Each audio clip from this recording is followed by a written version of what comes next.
Hello student. हम जिस lecture को कवर करने वाले हैं हमारे लेक्चर 14 में, उस टॉपिक का नाम है requirements analysis and the SRS document. तो इस लेक्चर में हम पढ़ने वाले हैं the hardest most error prone task, सबसे ज़्यादा एरर और सबसे ज़्यादा हार्डेस्ट टास्क पूरे लाइफ साइकिल का होता है दिस रिक्वायरमेंट एनालिसिस। उससे पहले अभी तक हमने क्या किया? हमने अंडरस्टैंड किया कि recognition of the need, visibility अगर डन हो जाती है तो उसके बाद कॉस्ट बेनिफिट एनालिसिस किया जाता है कंफर्म करने के लिए कि it's is it even worth building और not. Now what exactly should be build, अब बनाना क्या है वो हम देखेंगे फ्रॉम द टेक्स्ट बुक, है ना। From this text book for industrial standard problems, requirement specification is probably the hardest most problematic and error prone among development tasks. So today we will cover this topic, requirement gathering कैसे करते हैं, analysis कैसे करते हैं, and the SRS document and its properties in total. So by definition, what's a requirement? A requirement is a capability or a condition that the system must satisfy. Requirement tells us what the system should do, not how to do. It tells what to do. क्या करना है ये बताया जाता है एक requirement के अंदर। इनपुट क्या होता है उसका? User needs helpful, hopefully fully understanded by the user themselves. Input क्या होता है? जो यूजर को क्या चाहिए, is that the input. Output क्या होता है? A precise statement of what the software will do.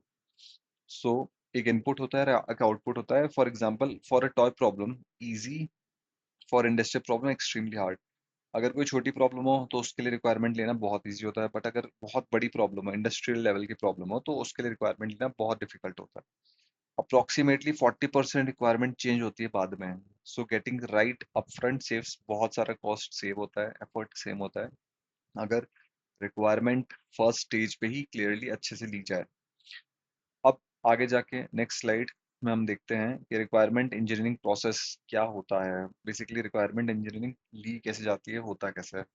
User अपनी नीड्स देता है, हमें as a system analyst user की नीड्स को गैदर करना है। वो गैदर्ड इंफॉर्मेशन जो यूजर से मिली है उसको हमें एनालाइज करना है one by one in detailed form, and उसको स्पेसिफिकेशंस निकाल निकाल के देने हैं हमें। और नेक्स्ट उन स्पेसिफिकेशंस को हमें रिव्यू करना है, और ये रिव्यू वापस से रिक्वायरमेंट गैदरिंग में जाएगा। रिव्यू में लेट्स से अगर ऐसा आ गया कि कुछ क्लैरिटी नहीं है, तो वो वापस से रिक्वायरमेंट गैदरिंग फेज में जाया जाएगा।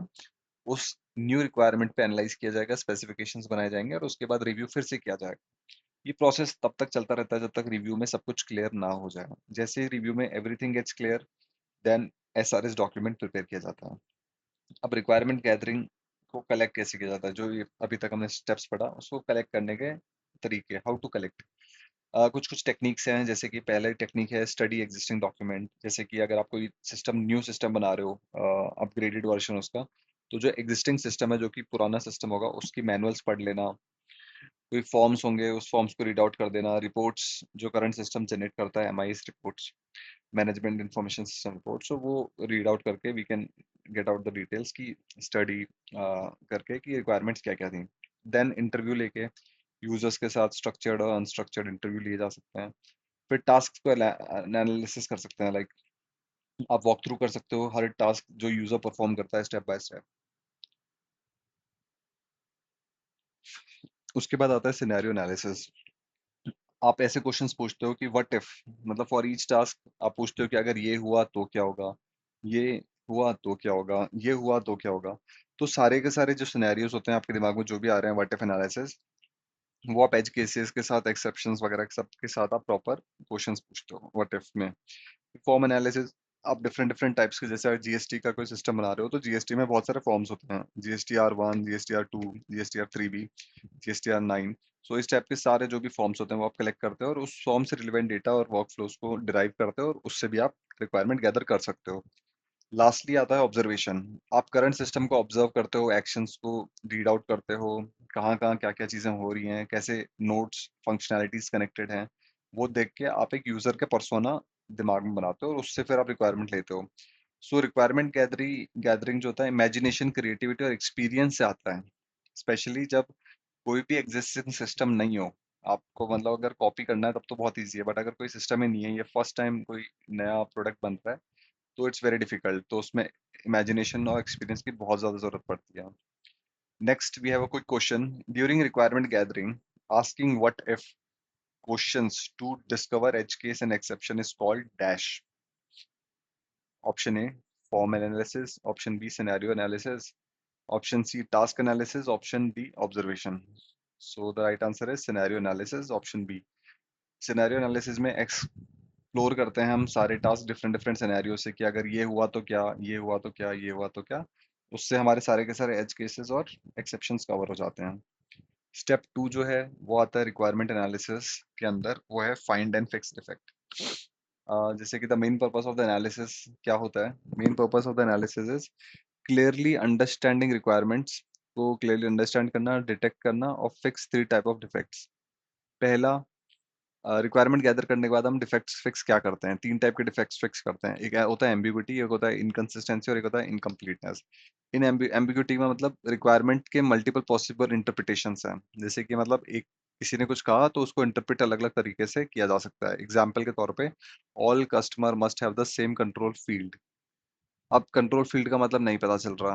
अब इसका मतलब क्या सेम फॉर्मेट है या सेम फील्ड है, वो अनक्लियर है। तो डिपेंडिंग अपॉन कौन उसको कैसे पढ़ रहा है, वैसे इंटरप्रेट कर सकता है।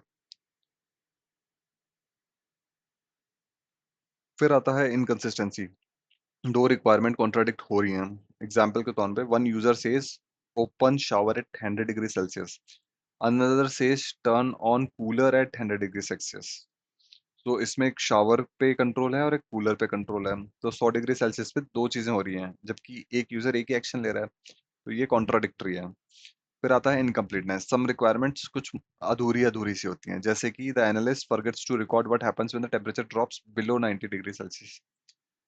इस पे रिक्वायरमेंट जैसे दे रखी है कि अगर 100 डिग्री सेल्सियस से ऊपर हो तो ये करना, बट ये तो बताया ही नहीं कि अगर 90 डिग्री से कम हो तो क्या करना। तो वो अनकम्प्लीट रिक्वायरमेंट आ गई। अब ये सारी की सारी what is it, SRS document में होता क्या है। एसआरएस डॉक्यूमेंट, उसका शॉर्ट फॉर्म का जो फुल फॉर्म होता है वो है सॉफ्टवेयर रिक्वायरमेंट स्पेसिफिकेशन।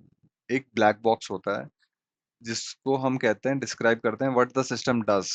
मतलब हम अंदर की जानकारी नहीं जानते, हमें सिर्फ ये पता होता है कि इनपुट देने पे ये एक्स आउटपुट आएगा, विदाउट सेइंग कैसे। वी से ऐसा दोगे तो ऐसा आएगा, ज्यादा डिटेल में नहीं जाते हैं। That's why it's called a black box. White box का मतलब होता है कि आपको डिटेल्स पता हो, इंटरनली सब ट्रांसपेरेंटली आपको दिख रहा हो। नेक्स्ट इसके क्या होते हैं, एसआरएस के बहुत सारे यूजेस आते हैं। जैसे कि एक अग्रीमेंट का बेसिस बन जाता है ये। फिर एक, क्योंकि एसआरएस डॉक्यूमेंट रेडी होता है तो जो डेवलपर टीम होती है वो एक एसआरएस डॉक्यूमेंट से स्टार्ट कर सकती है डेवलपमेंट करना। तो उनके लिए एक बहुत वाइट पेपर, इंपॉर्टेंट पेपर बन जाता है ये SRS document. Next is cost and schedule estimates. जिससे कॉस्ट एंड शेड्यूल एस्टिमेट्स के अंदर आप कह सकते हो कि अगर एक एसआरएस डॉक्यूमेंट तैयार है तो हमें एक होलिस्टिक आइडिया लग जाता है कि कितना टाइम और कितना एफर्ट लगने वाला है। उसके बेसिस पे हम शेड्यूल और कॉस्टिंग आराम से निकाल सकते हैं। फिर आता है वैलिडेशन और वेरिफिकेशन। जब हमारा फेज टेस्टिंग में जाता है तो उस टाइम एक एसआरएस डॉक्यूमेंट में क्योंकि लिखा रहता है आउटपुट, तो टेस्टिंग वैलिडेशन वेरिफिकेशन में वो आउटपुट कंपेयर करके हम बता सकते हैं कि फीचर सही से बना है या नहीं बना है। सेम वे यूजर मैनुअल का बेसिस बन जाता है। जब पूरा सॉफ्टवेयर बन गया उसके बाद जो हमें एंड यूजर को केटी देनी पड़ती है और ट्रेनिंग्स देनी पड़ती है, तो उसमें we have to give the user manuals also to them. तो this becomes the basis of the user manual. फिर अगर मान लीजिए एसआरएस डॉक्यूमेंट 100 पन्नों का है और उसमें कुछ फीचर्स लिखे हुए हैं, बट एक साल बाद जब डेवलपमेंट हुई तो और कुछ नए एनहांसमेंट्स की जरूरत पड़ गई। तो उन एनहांसमेंट्स को करने के लिए एसआरएस डॉक्यूमेंट को बेस बनाया गया कि अभी तक सिस्टम में इतनी चीजें थी, उसके बाद एक्स्ट्रा अगर ऐड करनी है तो आपको एनहांसमेंट या चेंज रिक्वेस्ट के रूप में लानी होंगी, क्योंकि ये पहले के एसआरएस में कवर नहीं हुआ है। सेकंड आता है, एग्जाम में बहुत ही फेवरेट क्वेश्चन पूछा जाता है, ये कई बार पूछा जा चुका है। जैसे कि properties of a good SRS, एक एसआरएस के अच्छे कैरेक्टरिस्टिक्स क्या है। तो वो छोटा होना चाहिए, कंसाइज होना चाहिए, टू द पॉइंट होना चाहिए, अननेसेसरी उसमें डिटेल्स नहीं होनी चाहिए, अनएम्बिग्यूटी। जैसे एक ही इंटरप्रिटेशन होना चाहिए। अब ऐसा नहीं होना चाहिए कि अ, अगर कोई इस नजरिया अलग अलग नहीं होना चाहिए, वो कॉन्क्रीट होना चाहिए। उसमें हर कोई जैसा भी देखे वो उसको सही डिटेल दिखनी चाहिए। और एक होना चाहिए कंप्लीट, मिसिंग नहीं होना चाहिए। जैसे कि आपने 90 डिग्री सेल्सियस वाला एग्जांपल देखा था, आपको होलिस्टिकली हर सिनेरियो को अच्छे से रिकॉर्ड करना है सिस्टम में। फिर आता है कंसिस्टेंट। आपकी रिक्वायरमेंट कॉन्ट्राडिक्ट नहीं करनी चाहिए। मान लीजिए पार्ट ए में आपने लिखा है कि ये यूजर क्लिक करेगा, उस पे उसको एक पॉपअप दिखेगा। कॉन्ट्रा उसमें उसमें आप बी में लिखते हो कि अगर यूजर को पॉपअप दिखे, या फिर उस यूजर को पॉपअप कभी नहीं दिखना चाहिए, तो ये तो कॉन्ट्राडिक्टरी हो गया। या तो स्टेटमेंट फर्स्ट सही है या सेकंड स्टेटमेंट सही है। और फिफ्थ प्रॉपर्टी आती है ट्रेसेबिलिटी। सारी की सारी रिक्वायरमेंट होनी होती है जो वो मैप होनी चाहिए किसी ना किसी टेस्ट कोड या डिजाइन के ऊपर, ताकि जो नेक्स्ट टीम है डेवलपमेंट टीम उसके अगेंस्ट डिजाइन कोडिंग या टेस्टिंग परफॉर्म कर सके। फिर वेरीफाइबल होना चाहिए। रिक्वायरमेंट का एक आउटपुट होना चाहिए जो कि टेस्टिंग टीम उसको वेरीफाई कर सके कि ये एक्सपेक्टेशन मीट कर रहा है या नहीं कर रहा है। एक IEEE 830 का स्टैंडर्ड होता है, वो फॉलो करना चाहिए। अगर SRS डॉक्यूमेंट बना रहे हैं तो it's a very good document to take care. System should be user friendly, not verifiable, but system user friendly होना चाहिए। Doesn't writes this in SRS। फिर एक एग्जाम ट्रैप्स आते हैं, what should an SRS not include. तो एक project development plan होना चाहिए उसमें। नहीं, प्रोजेक्ट डेवलपमेंट प्लान आगे डिराइव होता है SRS से, बट उसमें ये लिखा नहीं जाता। डिजाइन डिटेल नहीं होती एंड टेस्टिंग प्रोसीजर नहीं होता। एक SRS में व्हाट द सिस्टम डज ये जरूर होता है, but how the system is done ये नहीं होता है कभी भी। लाइफ टाइम ऑफ SRS क्या होता है, जब तक पूरा सॉफ्टवेयर एब्सोल्यूट नहीं हो जाए तब तक ये डॉक्यूमेंट हमेशा ही चलता है आपका। एक quick question, SRS document is called black box and specifications because it describes, the right answer is option B, only the external input output behavior। अंदर का किसी को कुछ नहीं पता होता, सिर्फ बाहर से इनपुट और आउटपुट देख के वो जज कर सकता है कि क्या होगा सिस्टम में। तो इसीलिए इसको कहते हैं ब्लैक बॉक्स। कुछ एग्जाम ट्रैप्स ये जैसे कि आप देख सकते हैं। यूजर फ्रेंडलीनेस से वैलिड रिक्वायरमेंट ये नहीं हो सकता, बिकॉज यूजर फ्रेंडलीनेस वेरीफाई नहीं कर सकते कभी भी। तो ये ऐसी टर्म्स अवॉइड किए जाते हैं SRS में, क्योंकि यूजर फ्रेंडलीनेस डिपेंड करता है डिफरेंट कंडीशंस पे।